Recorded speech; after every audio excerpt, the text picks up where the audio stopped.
एक लंबे समय पहले एक गांव में आधी रात को दिखने में भयानक लंबी बाल वाली एक चुड़ैल अजीब आवाजें बनाती घूमती रहती थी। बहुत समय से आधी रात होते ही हमारे गांव में अजीब आवाजें आ रही हैं। पता नहीं कौन करते रहता है। हाँ, उस समय में सभी दरवाजे बंद करके अंदर ही रहते हैं। एक दिन वो चुड़ैल जब उस गांव में घूमते रहती है, खिड़की से उसे एक सुंदर औरत सोते हुए नजर आती है।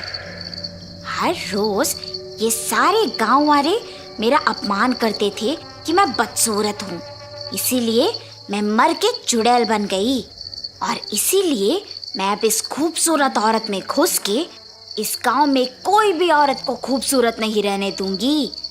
मेरे मौत के लिए जिम्मेदार इन गांव वालों से बदला लूंगी। ऐसे फैसला करके तुरंत उस औरत में घुस जाती है और सुबह होते ही वो फिर से साधारण औरत बन जाती है। अगले दिन से अजीब आवाजें ना आने के कारण गांव वाले सारे खुश हो जाते हैं। लेकिन वो चुड़ैल उस गांव में मौजूद सारी सुंदर औरतों को बदसूरत बनाने लगी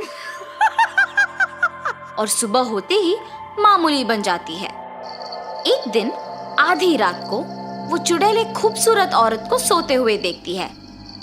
कितनी सुंदर हो तुम, अब देखो मैं तुम्हें क्या करती हूँ। वो चुड़ैल उस औरत पे हाथ फैलाती है और वो तुरंत बदसूरत बन जाती है। हा हा हा, अब अच्छी लग रही हो तुम, ऐसे कह के वहां से चले जाती है।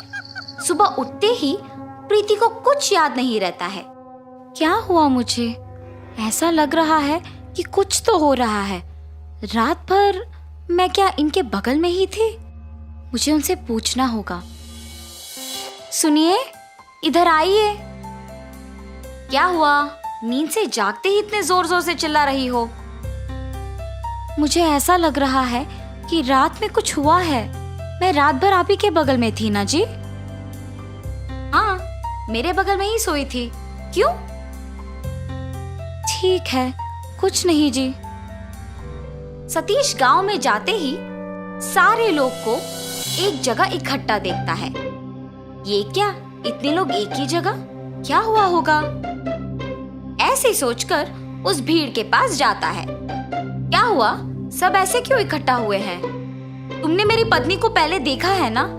अब देखो कैसे बदल गई। पहले हमारे गांव में अजीब आवाजें सुनाई देती थी, लेकिन अब वो आवाजें नहीं आ रही हैं। हमें पता नहीं है कि तुम्हारे पत्नी को बदसूरत किसने बनाया, इसीलिए हमें सावधान रहना होगा। आज से हर रोज सभी के घर में कोई एक आदमी रात भर सोए बिना जगे ही रहना होगा। सभी हो रहे घटनाओं के बारे में बात करके दुखी हो रहे थे। सतीश वो सब सुन के डरते हुए वापस घर चले जाता है। क्या हुआ? आप ऐसे क्यों हैं? गांव वाले कह रहे थे कि जो औरतें सुंदर है वो अचानक बदसूरत बन जा रही है। तुम सावधान रहो, अगर किसी पे शक है तो मुझे तुरंत बता दो। आपकी बातें सुनकर मुझे भी डर लग रहा है जी। उस रात को सारे गांव वाले लिए हुए फैसले के अनुसार करते हैं और अपने घर में सतीश भी सोने की नाटक करता है। ठीक 12 बजे प्रीति को बिस्तर से उठकर एक आईना लेके उसमें अपने आप को देखते हुए देख सतीश दंग रह जाता है। अब हर रोज की तरह मुझे इस आईने को छुपाना होगा। ऐसे सोच के तुरंत चुड़ैल के रूप में बदल जाती है। उस आईने को एक जगह छुपा के घर से निकल जाना सतीश देख डर के मारे बिस्तर पे बेहोश हो जाता है। सुबह होश में आके नींद से जाग उठता है। प्रीति को हमेशा की तरह देख वो आश्चर्यचकित हो जाता है। क्या हुआ? आप मुझे देख ऐसे डर क्यों रहे हैं? मैं क्यों डरूंगा? मुझे किसी से डर नहीं है। ऐसे कांपते हुए डर के मारे गांव वालों के पास जाता है और जो कुछ उसने पिछली रात को देखा था वो सब बताता है। आज के समय में भी भूत प्रेत को मानते हो? क्या तुम सच में तुम्हारी पत्नी को चुड़ैल के रूप में बदलते हुए देखा? तो तुम सोच रहे हो कि गांव में हो रहे घटनाओं का तुम्हारी पत्नी वजह है। अगर तुम लोगों को मेरे बात पे यकीन नहीं है तो मेरे साथ मेरे घर आओ। मेरी पत्नी को दिखे बिना एक कोने से उसे देखो। सतीश के ऐसे कहने पर गांव वाले उसके साथ उसके घर जाते हैं और एक कोने में छुप जाते हैं। रात के 12 बजते ही प्रीति अचानक नींद से जाग के एक आईने में अपने आप को देखना वो सब देखते हैं। उस आईने में देखते हुए वो एक चुड़ैल में बदल जाती है। ये देख सारे डर जाते हैं। उस चुड़ैल को घर से बाहर जाते हुए देख सारे उसका पीछा करते हैं। वो चुड़ैल एक सुंदर औरत को देख उसके पास जाती है। कितनी सुंदर हो तुम, देखना मैं तुम्हें कितनी बदसूरत बना दूंगी। ऐसे कह के वो अपने हाथों को फैलाती है और उसे बदसूरत बना देती है। ये सब देख गांव वाले दंग रह जाते हैं। हा हा हा, बाकी औरतों को भी ऐसे ही बदसूरत बनाना होगा।